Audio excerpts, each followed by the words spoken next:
Hey, everybody. Welcome to Game Mess Mornings with me, Jeff Grubb, your host from GiantBomb.com. Thank you for tuning in. In this episode, we're going to be talking about a 50-foot Mario attacking New York City, and Tad Howard knows that you want more Fallout. It's going to be a good one because we have Jon Martin on the show. Jon, how are you doing? Great, Jeff. I'm doing really well. How are you doing? You all packed up? No, I am not. I am, I had a bunch of stuff to do last night. Didn't even get all that stuff done. But things are in motion. You know, I got some laundry still happening. I have some half-finished projects I got to get all completed before I go. But looking forward to it. I am leaving tomorrow for the Bombathon, everybody. We're going to be heading to the East Coast, and that's 5 p.m. We're going to go for 24 hours on Monday. So join us. That's Eastern time, 5 p.m. Eastern, of course. And so, yeah, we're going to go get set up, make sure everything's good to go, hang out a little bit. Yeah, I'm really looking forward to it. It's going to be a good time. Same here. I have Tuesday blocked off. Yeah. That everyone should take that day off. And as we said, if you can't get it off, quit your job. Don't do that. No.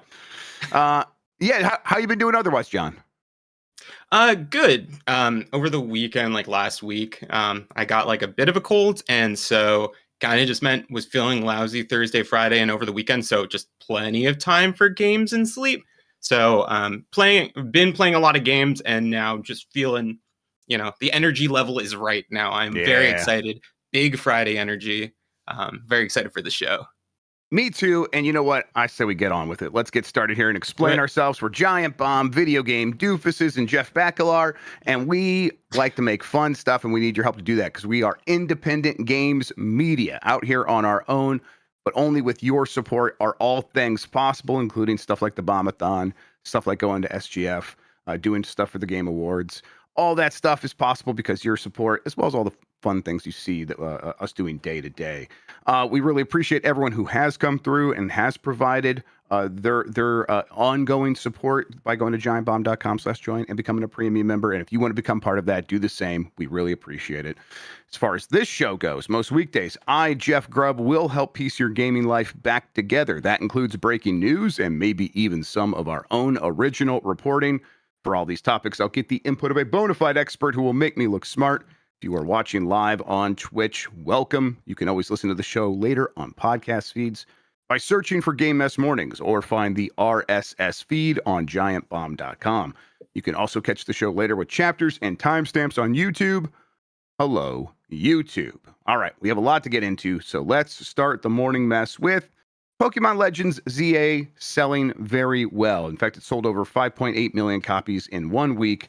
It's really solid for that game. It's also Pokemon. It's very predictable that it does this well. But I'll say that this one does seem like it is delivering on some of the things that Game Freak needed to hit with the game that came after Scarlet and Violet. And at the very least, it doesn't seem like Scarlet and Violet is hurting this game. And this game is standing up on its own merits, in my estimation. What do you think? Yeah. No, I mean, ZA is off to a really good start. It helps that it's a really good game this time. This was kind of the primary game I've been playing all week. I'm like 27 hours in. I'm like rank B, so I'm in the end game now. Having a blast doing it. It has been kind of like a dream game as someone who has grown up with the Pokemon franchise, and it really is kind of a culmination of a lot of things I've wanted to see. As soon as I played Ni no Kuni on the PS3, I've been like, why can't we just control the Pokemon? And we're getting closer. I really do like the emphasis on trainers still, and the Legends series just kind of keeps on surprising. It's been my favorite thing they've done in many, many years. Yeah, it seems like it's kind of designed to like win people over a little bit that have been lost from the Pokemon fandom. Like, hey, here's some things that are very familiar, some characters you're really going to like, some spaces that are also very familiar.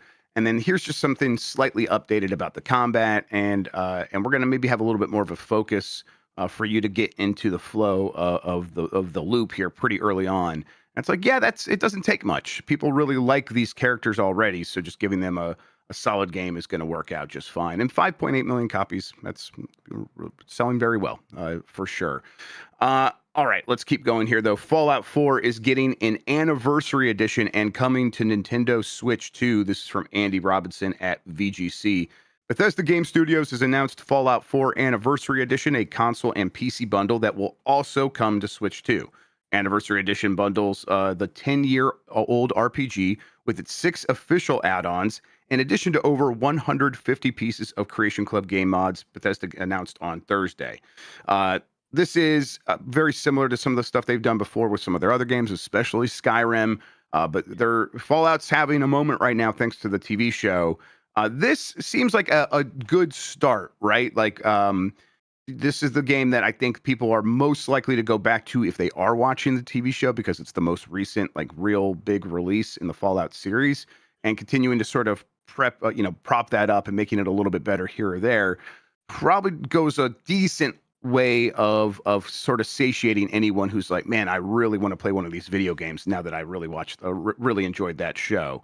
How do you feel about it? Yeah, I mean, Fallout 4 was one of the first ones I played. I played a good amount of 3 back in the day, but kind of dropped it because it looked a little drab. I'm a little biased. Fallout 4 takes place in Boston. I've grown up in Massachusetts my entire life, so it's been kind of fun seeing where everything is now. Oh yeah. My hometown is apparently a crater, so that's fun. But yeah, no, for sure. This is a game I actually revisited within the last couple of years. It was definitely a pandemic game. Me and my friends were playing it at the same time. I was kind of lapsed, but I think this is very smart. It's definitely one of the most accessible ones already, just in terms of it being available on modern platforms, and right. it reaching a bigger audience, I think, is great for that. Obviously, the season 2 push is going to be very, very strong. They're probably hoping to get those numbers up, like how 76, that's the subtitle. Fallout 76 kind of got that huge boost after that first season of the show. Yeah, I think it's a good game. And it's definitely one of those things where we are in the waiting cycle for what is Fallout, like, what's the future of Fallout? We know they're working on it, but we don't know how long it's going to take. I forget. I don't know if they've like fast tracked it above an Elder Scrolls 6, but I'm assuming Elder Scrolls 6 is where we next see Bethesda GameWorks proper. But yeah, I mean, it's a good game. Not the best game in the series, in my opinion, just for some narrative reasons, but it is a really good time. Definitely the one I would recommend to people new to the franchise. So great to see this. Yeah, it's kind of the easiest one to recommend, and it's like, well, if you like that, then we have some other ones to tell you about for sure. But it's just like, this is the right one to point them to, and it does feel like this could work, right? Obviously, like for The Last of Us, when that TV show is doing well, and then you have those games that just have either been remade or came out recently enough that they just obviously look like games that could come out today for sure. When you have that, that's like, yeah, of course that's going to work. First of all, that's an audience that was already into the narrative and the story, and now they're going to get a chance to play that narrative and that story in games that kind of look better than just about anything else. That just makes sense. Witcher, even when that show was going off on Netflix, Witcher 3 really getting the benefit of that. It's like, yeah, Witcher 3 is definitely among the crop of games that's like, oh, that's kind of timeless in a lot of ways. It looks about as good as a game needs to look, and it has all of the stuff in terms of storytelling and characters that that audience would like as well. I think Fallout 4, even though it's a little bit older than some of those other games, just a little bit, but it's also running on Bethesda's technology that can kind of feel crufty sometimes and stuff like that. Yeah. So I think even this should still be able to go most of the way, but clearly they have to be frustrated that they don't have something more recent to tie to this TV show, right? For sure. It definitely, like, I don't want to say it caught them blindsided, but with the talent that it was involved, you would think more of a regular, like a slate of things coming up beyond just more 76, like expansions, updates. That's kind of been just a continuing thing. So there's not something like bright, shining new to get people to want to try this. I mean, this game is like 10 years old. I didn't really realize it got like a next gen graphics update last year. So that definitely helps. Or I think I must have known, but just completely forgot because there's so many other games coming out. But yeah, I think, yeah, they might have been blindsided, but they're clearly kicking into gear. I think they are probably going to be thinking of other ways, repurposing like older games, maybe like a Fallout 3 to kind of like feed to us in more of a like Oblivion remaster, remake, remastered. Is that the term? Yeah, for that one, Yeah. it's like I think they call it a remaster, but it's like all the visuals are upgraded. I don't know. I don't really care anymore. Remake, remaster. We can call them whatever we want. Yeah. Same deal with like Metroid Prime. It's just like I don't I don't know what Yeah. it's doing anymore. But yeah, I'm assuming we will hear more about Fallout in like the coming years. But yeah, with the show coming out, seems like it'll be a good push for the holiday season. It's in a lot of new places that I think people will want those beefy RPGs, even though there's a lot coming out now, including some very stylistically similar to them, Oh even yeah. releasing like this week. Yep, definitely. I've been playing Outer Worlds 2 and enjoying it a ton. And it's if that game can make the case that hey, Fallout fans of the TV show, if you want something very similar, come over here. I don't know how easy that case is going to be to make, but they could try to do it. Oh well. Todd Howard though is teasing even more Fallout is coming. So here we go. This is from Eddie McCoo at GameSpot. This Todd Howard has teased that even more Fallout is coming, with many taking that to be a suggestion about the game, but the next games in the series. This would be no surprise, given that Bethesda first revealed it was making Fallout 5 years ago, or a new Fallout. Essentially, he just was like talking about all this new stuff. It was Fallout Day. That's where the last story kind of came from, Fallout 4 Anniversary Edition. And he acknowledged, we know you want new Fallout. And I think, there's been some reporting in the past that they are fully working on the next Fallout, Fallout 5, but that is going to happen after Elder Scrolls 6, which is still deep into development and isn't due out for years. So it goes back to the thing we've always talked about with Fallout in recent years. Bethesda seems busy. Is there any other way to do something with this series other than like we're just waiting for that studio to get done with Elder Scrolls 6?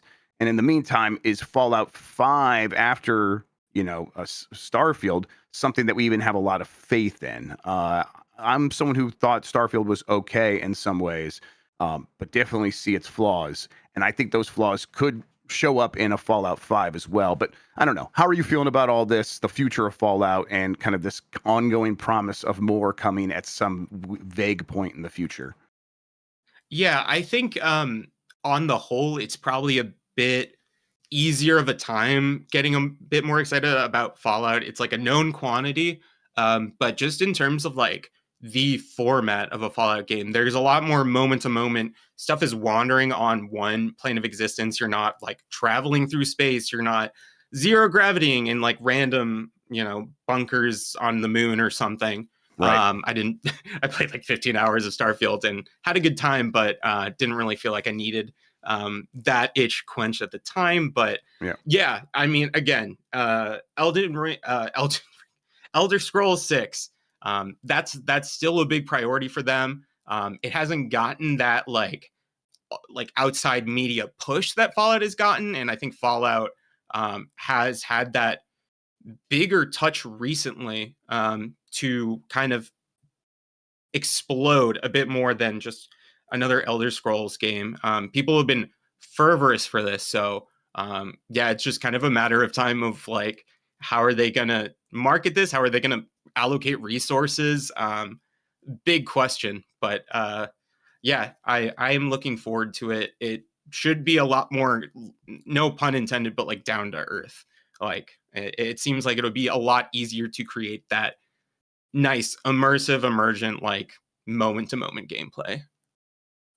In the meantime, while we kind of wait for them to suss this out, and in addition to Fallout 4, they also have a new Fallout New Vegas 15th anniversary bundle that they're prepping over there. Obviously, that's an Obsidian game, but it's it's under the same umbrella. Yeah.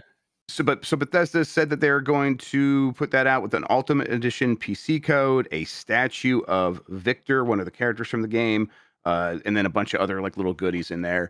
So this feels like the thing that is supposed to hit pretty hard once the show is out and has introduced all the New Vegas elements to that audience. So it's like, yeah, I think that they're gonna say, hey, go try Fallout 4 for now, then watch the show. Then New Vegas will be ready. And then what I expect to happen after that is there will be a substantial gap before even something like Virtuos, who did the Oblivion remaster that we were talking about could get on to remaking Fallout 3 or something like that. But I do think that probably does happen at this point. Or if it didn't, I'd be confused because it seemed like that Oblivion game did very, very well. So Yeah. I think if this is sort of the cadence, then there will probably be a big gap even after that Fallout 3 remake remaster if we do get that before Fallout 5 is here. But it still feels like this is starting to soften the blow a little bit. But yeah, I don't know. It feels like we ended up here because Microsoft kind of mismanaged this series or couldn't figure out a way to capitalize on something that was already very hot and then was going to do even better because of the show, right? Yeah, I mean, this is kind of like the same deal with like kind of really utilizing that Halo show that was coming out, and that a lot of Yeah. people didn't like that. And then Halo Infinite also disappointed a lot of people. I had a lot of fun with Halo Infinite, but it definitely wasn't what a lot of people wanted at the time. It also just didn't have multiplayer campaign co-op, and that's what Halo kind of has always been to me, that like multiplayer aspect. So yeah, this isn't the first time that Microsoft not knowing how to really double down on a extra media release. Mm-hmm.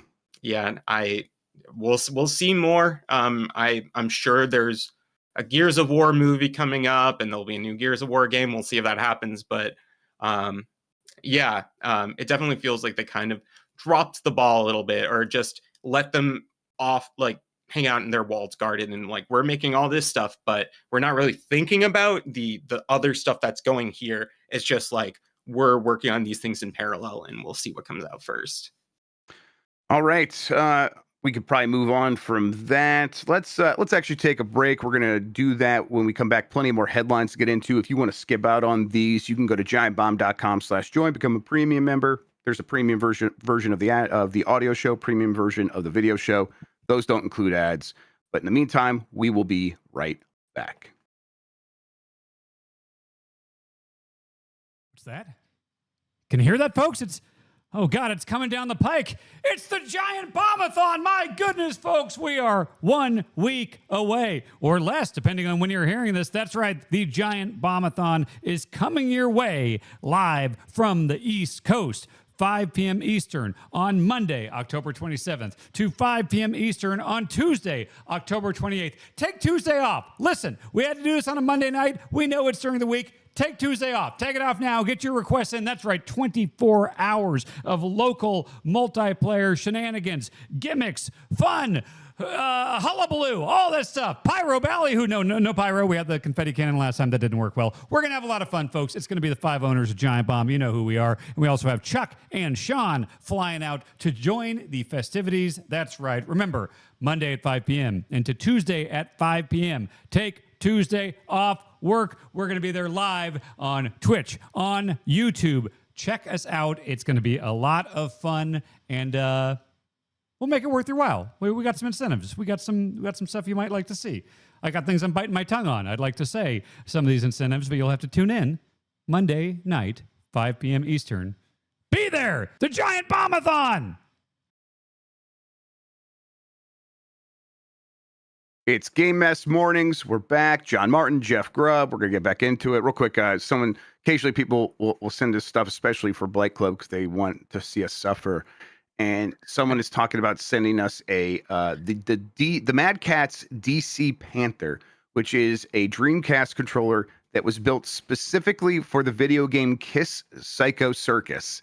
And so I'm like, well, all right, that seems like a match made in heaven. I got to see if we can get our hands on that bad boy. And then I have a couple people in mind who I'd like to see play that game. So we'll see. We'll see, everybody. All right, let's get back into it. Battlefield 6's Battle Royale mode could be a shadow drop for next week. This is from Eddie McCoo at GameSpot. But this is the reporting going around. And after some data mining, that this will drop on the 28th of next week, I believe, is what people are expecting.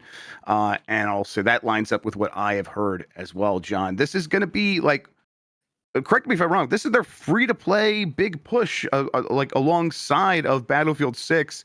This is the thing that was always meant to get them to 100 million players at some point, the thing that they talked about early on. It feels like it could have a pretty big pop off, but I don't know. What do you think the appetite is out there for a Battlefield Battle Royale? So it's interesting, right? Like, because Battlefield and Battle Royale never really mixed in my head, but in terms of appealing to the mass market, in terms of their not like Battlefield really hasn't had that huge space in the shooter scene. Like it's definitely had its own niche, and that niche is big. It's like bigger than most games could ever dream to be, for Yes. sure. But yeah, I mean, this is the one that, like you said, this is going to be what people are going to be testing out. This is going to be how people are trying out the gameplay for the first time, how they're going to be seeing, whoa, this is what Battlefield does. That's actually really sick. Like, are we going to have like exploding buildings and stuff? And yeah, I know.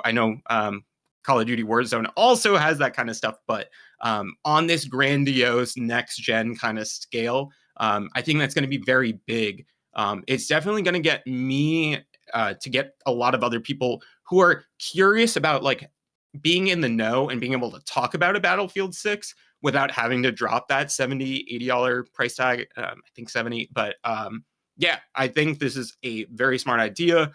It speaks to a market that has grown up in a space where shooters have been a little bit more segmented. Like you have your hero shooters, you have your traditional first-person shooters, yeah, and you have like battle royale games. Like that's been a huge push recently. So it's going to be a big, I don't want to say make or break, because I think with the word of mouth, it's going to contribute to a lot more people trying this. So I'm curious. I wonder if it'll hit like Apex Legends numbers, or Yeah. if it even goes beyond that. It's a big question mark, but I have hope. It seems like it's going to be a good time. Yeah, and I saw someone in chat say this, and I think this is right, that they've never publicly confirmed if it is free to play or not. Oh, Let's assume for a second it's not. okay. What do you think that does? It's like, to me, it's like that because all the other ones, for the most part, are free, including Warzone, which would be this huge competitor that it would be such a tough comparison. Yeah. But there does still seem like there's a lot of momentum still around Battlefield 6, and it has sold a lot, so they still would be able to get a lot of players in there.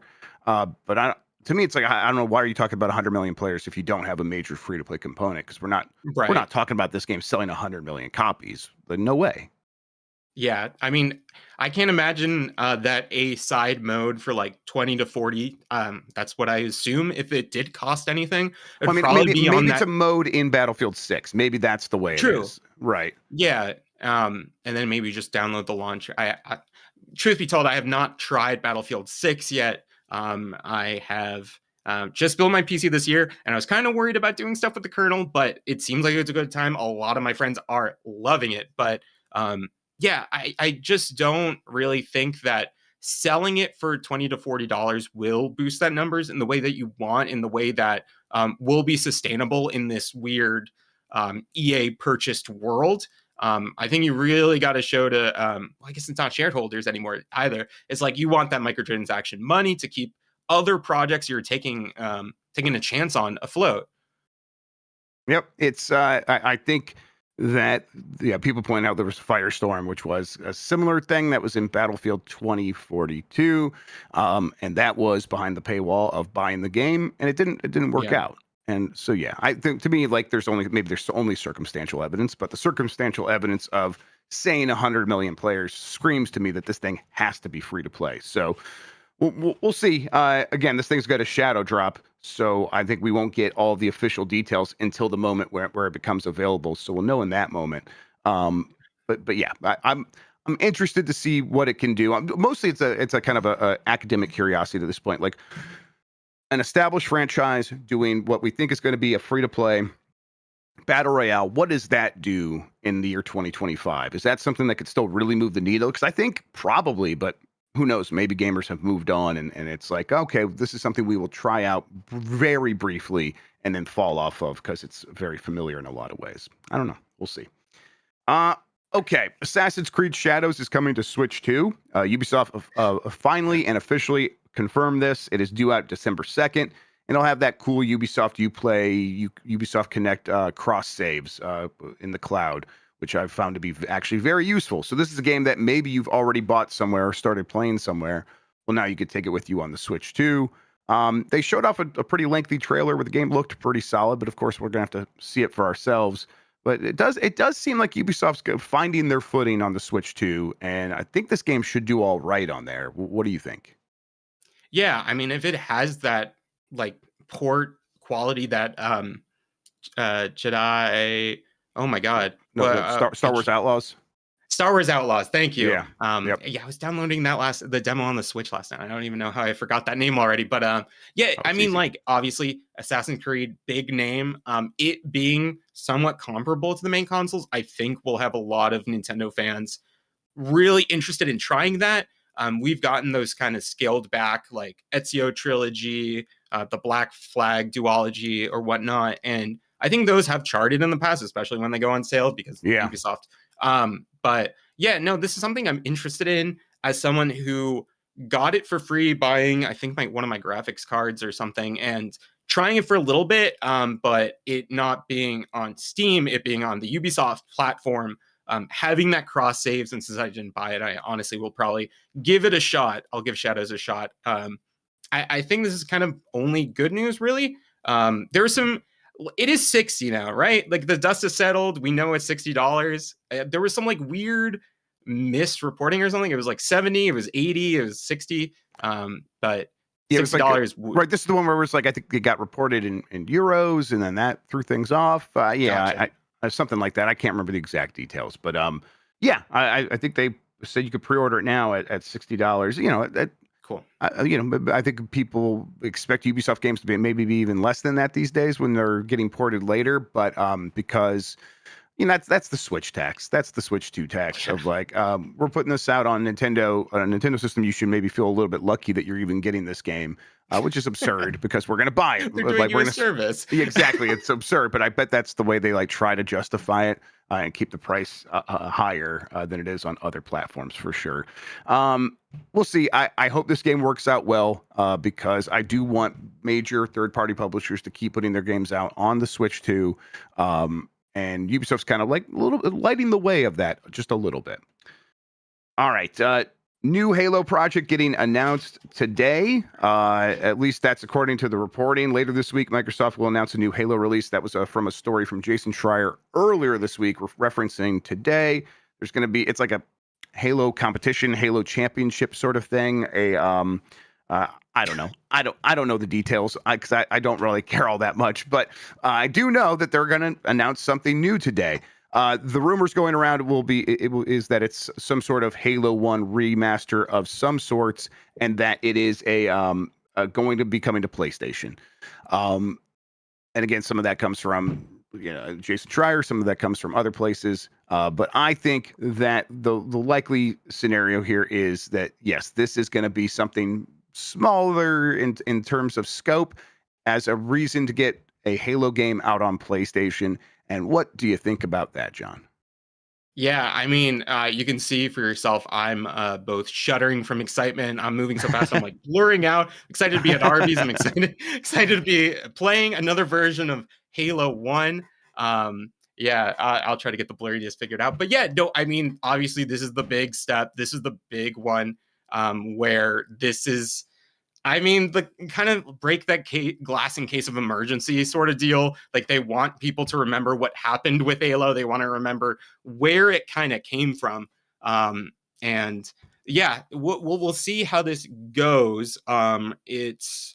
It being on PlayStation potentially anyway, would be that big leap. And it's just like, I mean, there shouldn't be any doubt now that like Microsoft is practically a third party at this point. Yeah. But that's the big hurdle. That's the big leap. And that's going to be the big test. I mean, Forza did really well. I wonder if Halo, I don't know. Console wars are so stupid, but I didn't know if there would be any pettiness. I think people would just like to play those games because they've not had an opportunity to. It also gives Microsoft a way to resell all of those games individually if they're breaking off Halo 1 from releasing a Master Chief Collection or something. So maybe we'll get a 2, we'll get a 3, we'll get a Reach remastered. I don't know. But like, yeah, I mean, I love Halo still, Microsoft withstanding. So I would definitely check it out. I'm always down to replay Halo 1 with my buddies. So it's kind of an exciting announcement for me. What about you? You want to go back to Halo? Yeah, I mean, I'm like curious to see it, and like, because they did Master Chief Collection, which was some remastering, and then it also had like a full suite of online multiplayer stuff. I get the sense that this is not that. And, Halo is about multiplayer. So if that's not included here, especially when it goes over to PlayStation, how exciting will it actually be for people? Maybe they have some other solution for that? Maybe they are also going to put out Master Chief Collection on PlayStation. Maybe they, or that and Switch. Maybe they are going to just put Halo Infinite out on these other platforms and be like, hey, we'll do this for now while we get the next real major Halo release with a full multiplayer suite ready. But in the meantime, this game's still fun to play, and you can play it on PlayStation now. So yeah, I'm curious to see how it's all going to work out. I do think that the PlayStation audience will probably perk up at a little bit, but I don't know if it's going to even do Forza Horizon numbers, just because it's Sure. Forza Horizon's this kind of perfect modern game. It's so good in all these ways, and this feels like a little bit of an afterthought, or maybe a more fair way of putting it is like an appetizer. Here is something to get you used to the idea of Halo, and we'll go from there. I don't know. I 100% agree. Yeah, no, Forza is kind of that last bastion of like the arcade racing games besides just indies. They seem to be kind of the only people doing it to just like not even just create a sim, but just create a game that's fun for everyone. Yeah, if Halo does have multiplayer, that definitely tempers my expectations a lot. That's going to be a big buzzkill. But yeah, I with these Microsoft games coming to PlayStation, coming to Switch, it's always interesting and exciting to see what that kind of brings in the future. Yep. All right, let's keep going here. Fortnite cross The Simpsons leaks reveal battle pass lineup and map of Springfield. We kind of talked about this earlier this week, and now we get a little bit more details from more data mining. This comes from Blair Marnell at GameSpot. The rumors about a Simpsons-themed season of Fortnite began earlier this year, but it's been picking up steam in the last few weeks. Now, some apparent leaks have revealed which Simpsons characters will be in the Battle Pass and what fans can expect from the map of Springfield. According to this leak, the Battle Pass includes Homer Simpson and his wife Marge Simpson. Weird way of putting it. Ned Flanders appears, Bart, Lisa, or even Moe. Although one of the like key art pieces has Bart in like a little mech, like running around. So I bet Bart does show up. There's other kinds of cosmetics, and then there is the map of Springfield, which is it's like we speculated earlier this week. It is the normal Fortnite map for the most part, with a lot of Simpsons integrated on top of it, including like the nuclear power plant in the Northeast or whatever. And it looks really good. It looks really fun. It gets me. It's the kind of thing that really does make me go, I should play more Fortnite, which is the whole idea. That's the whole idea of why they keep doing these things. It's crazy how frequently they have these things right now. They are like still like finishing up the K-pop Demon Hunter stuff. This Simpsons stuff is getting started here soon, and they also have Halloween like activations inside the game happening at the same time. It's like, oh god, that game is just a nonstop parade of distractions. But again, that's the kind of the star of the show for that thing, right?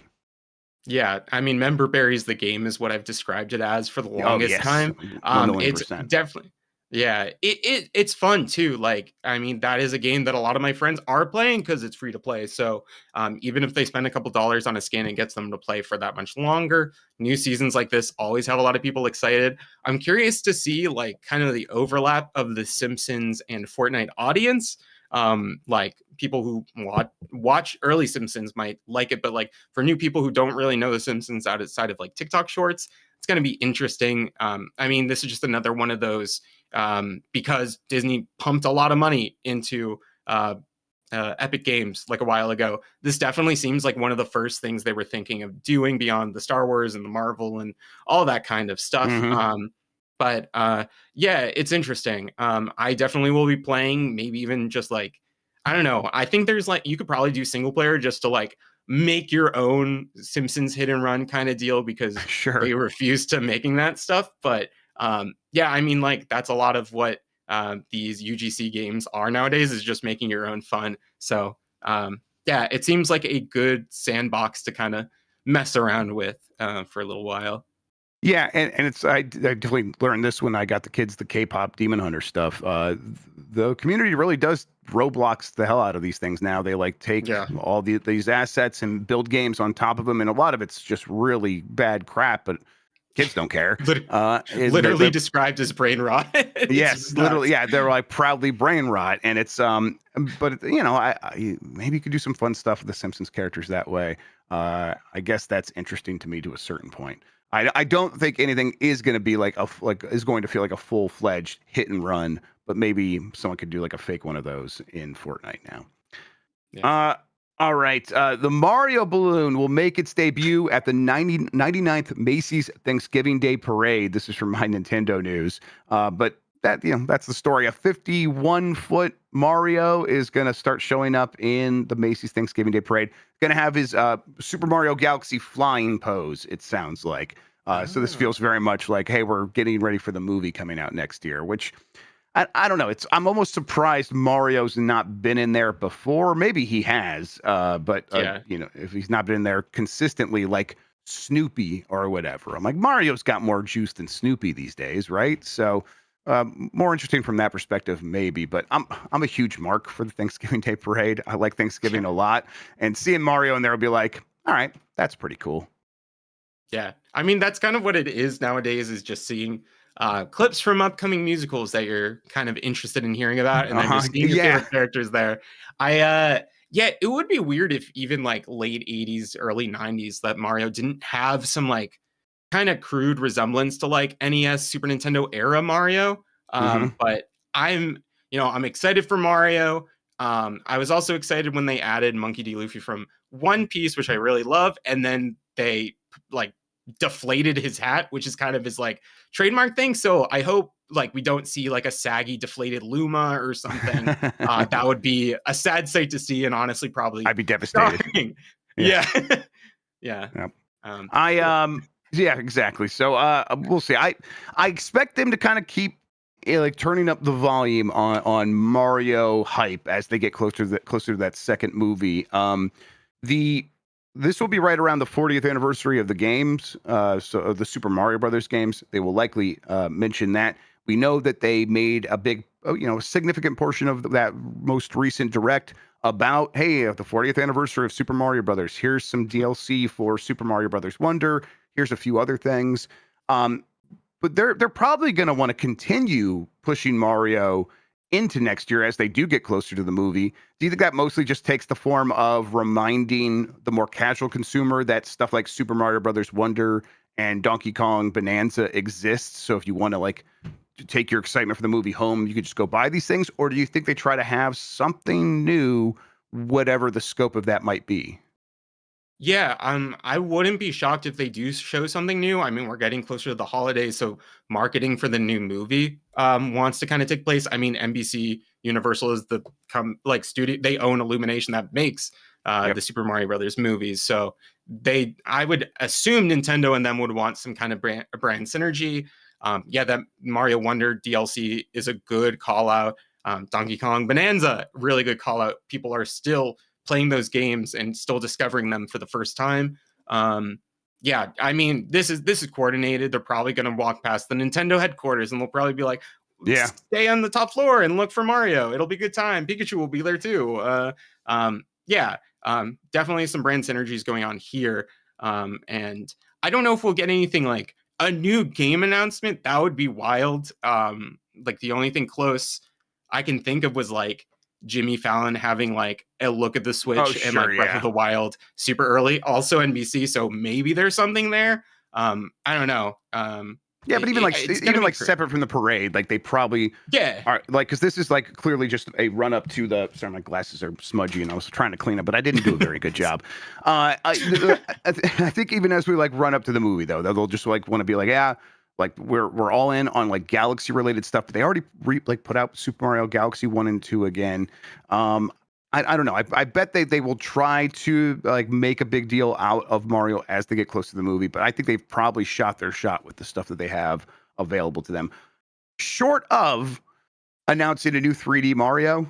Sure, yeah. Which like we're still like I believe we're probably closer to a 3D Mario than like, the fact that Donkey Kong Bonanza came out last year might suggest, because it does seem like they tried to build up another team to sort of take on that project, while some of the other people that were in charge of Mario Odyssey must have been working on something else. What could it be? And I am choosing to believe that is a 3D Mario. But do you think we get to like, I think the movie comes out in like April or something like that.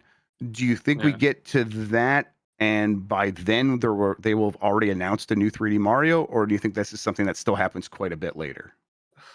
Oh, I'm leaning toward happening quite a bit later. Like, I mean, obviously we have their yearly February direct that usually happens first thing in the morning, but like that usually pushes games coming out within the financial, or not the financial year, but the calendar year, 2026. So it's possible. I'm on the hopium. I really want a 3D Mario. Donkey Kong was my favorite. I loved Donkey Kong, one of my favorite games in recent memory. And it would be really cool to see Mario evolve even a bit further. Let's see what they can do with kind of that increased hardware. I'm always interested to see that. I would love it to be next year. I don't really see it, and they're still supporting Wonders. So it's like, I don't know what you do short of like a Mario RPG 2. Maybe they have the Dragon Quest studio that made the remake, Arte Forza or something. Maybe they are pumping out a new game. They made all those beautiful models in CG, so maybe it's just. I mean, the boring answer would be we have new DLC for Mario's anniversary. We're going to like 64 levels or Sunshine levels in World or something, and we can explore. I don't know. I'd be happy. Yeah, I mean, I'll take anything for World. Yeah. It is kind of crazy, especially having seen like, what is it, cumulative like 110 minutes of Kirby Air Riders, and it's like, wow, there's a lot of content here. And then you're slowly looking over to the next booth over, and it's like, well, how are you justifying that extra $10? It doesn't really make sense. So yeah, you know. I'm hopeful. I think I'm with you on the hopium, but I think the realistic thing is we probably get that Mario game in like 2027, and so they probably hold off on talking about it anytime soon. All right, let's do the poll question. That was all for the headlines. Let's see. Are you going to play Outer Worlds 2? That is up on our YouTube channel where you can find our post. I'm going to say yes, because I am playing it. So did 49% of respondents. Almost half of respondents said yes, they're going to play Outer Worlds 2. 51% said no. The game's doing pretty well in reviews. It's kind of like right in the same zone as many of Obsidian's recent games, Avowed and Outer Worlds 1. I think Outer Worlds 2 is my favorite of those three so far. Cool. It feels like the most fully fleshed out, fully realized. So I think people are going to have a good time with this. And this one, it is on Game Pass if you are still subscribed to that, I guess. Although I get the sense that many in our audience are no longer actually subscribed to that. But buy the game. Same That's deal. fine too. Yeah, same here. Yeah. Ignore the posted time on this poll. It happens, Sean. That just happens. We're busy. All right, let's see here. No new poll question because we're going to do the Bomb 12 here in a second. So let's get the rest of the stuff out of the way. Jon Martin, why don't you tell people where they can find you on the internet, what you have going on, all that good stuff. Yeah. You can follow me on Blue Sky, Jon Martin. I think just Jon Martin. You can follow me on YouTube at jman065. Also, Jon Martin. Trying to hit 500 subscribers by the end of the year. I've been streaming a lot more. I've been making more videos, and then we had a video from like 5 years ago just absolutely blow up. So that's been really fun to see. On top of just Giant Bomb people just being the sweetest people ever. Kind of just working on that. Love coming on the show. All that good stuff. I don't know. I'm just I'm always lurking in the chat. So you can always find me on giantbomb.com. And thank you to everybody. Let's see. We got more happening on Giant Bomb today. Let me get the calendar so I can double check and make sure that we have the exact stuff here. Let's go with, we should have a quick look popping off a little bit later for Outer Worlds 2. And then at 3 p.m. Eastern time, we're going to be doing UPF, where we're going to play Power Wash Simulator 2. We might mix in another thing or two, but definitely that game. So come hang out with us. It's going to be a good time. In the meantime, let's see. Anything else I should talk about before we get to the Bomb 12? Yeah, let's talk about the Bombathon one more time. Everybody, Bombathon on Monday, 5 p.m. Eastern. Definitely just come hang out with us. It's going to be a good time. We're going to do a lot of fun stuff there in those primetime hours. So if you got to go to bed, if you got work the next day, first of all, quit your job. But then when you quit your job, when you are fall into a depression, if you fall asleep because of that, then you can still just focus on those primetime hours, and we understand. And then there's going to be some nightmare stuff in that. And in the middle of the night, it's going to get weird. I think that's the best way to describe it. It's going to get weird, and you're probably not going to want to miss that. So definitely quit your job. All right. Let's see here. Let's do the Bomb 12. Let's get to it. Please, Sean, and I think the audio should work on this scene now. Let's see what happens. Pretty good. We're good. All right, there it is. Here's the Bomb 12, everybody. Let me go ahead and read off what we have, starting with number 12. And as always, these are the 12 games that really matter to people who are really playing games. Starting off with Keeper, there in the number 12 spot. Number 11 is Hollow Knight Silk Song. Number 10 is Claire Obscure Expedition 33. Number 9 is Dispatch. Number 8, Silent Hill F. Number 7 is Ninja Gaiden 4. Number 6, Absalom. Number 5, Battlefield 6. Number 4, Hades 2. Number 3, Ghost of Yotei.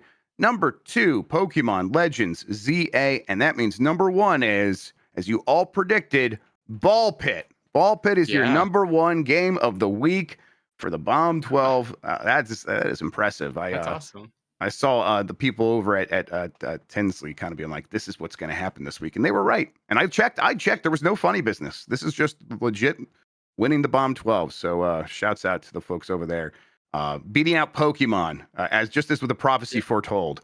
All right. If you want to have your say in the future of the Bomb 12, I try to put out a form link each week where you can go ahead and submit the game that you're playing, and that will tell us, hey, this game belongs on the Bomb 12, and we do that each Friday. Meantime, though, I think we should probably wrap up the show and say, Jon Martin, thank you so much for hanging out with me today and talking about video games, man. I really appreciate it. Thank you so much, Jeff. Always a dream, always a pleasure. Very excited for next week or Monday and Tuesday. It's going to be a great time. Yep. Again, come hang out with us, everybody. It's going to be a really excellent, just chill 24 hours with that is going to be punctuated by some crazy and dumb stuff. The Giant Bomb way. Don't miss out on it. All right. Thanks, everybody, for tuning in. We'll catch you next time. Until then, have a good one. Take care of yourself. Have a good one. And thank you, Sean, for all your help this week. Yeah, Sean, let's go.